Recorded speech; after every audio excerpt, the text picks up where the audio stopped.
Hello everyone, good morning. কি অবস্থা সকলের? আশা করছি তোমরা সকলেই সুস্থ আছো, ভালো আছো। আর আমার গলার ভয়েস শুনে তো বুঝতেই পারছো আমার কি যাতা অবস্থা। ফাল্গুন মাস পড়তে না পড়তে গরমের তীব্রতা যেন অনেকটাই বেড়ে গেছে। সকালে রাত্রের খাবারের প্লেটে যাই থাকুক না কেন সবটাই ম্যানেজ হয়ে যায়, কিন্তু দুপুরবেলা একটা হালকা পাতলা ঝোল না হলে যেন একেবারেই চলে না। তাই আজ আমি তোমাদের সঙ্গে শেয়ার করবো শিঙি মাছের ঝোল।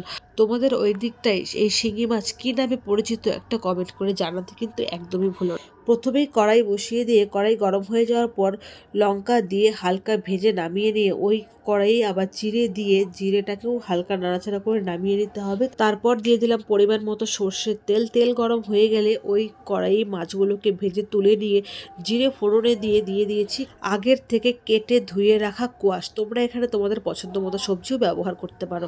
পরিমাণ মতো নুন দিয়ে নাড়াচাড়া করে আবার ঢেকে দেবো 2-3 মিনিটের জন্য। তারপর যখনই কোয়াশ থেকে জল ছেড়ে দেবে পরিমাণ মতো হলুদ গুঁড়ো দিয়ে আরেকটু নাড়াচাড়া করে নেব।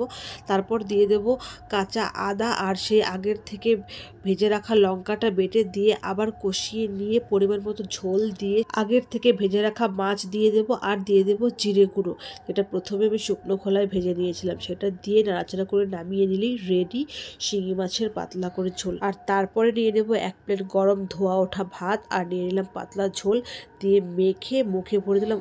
ওহ কি তৃপ্তি, সেই স্বাদ।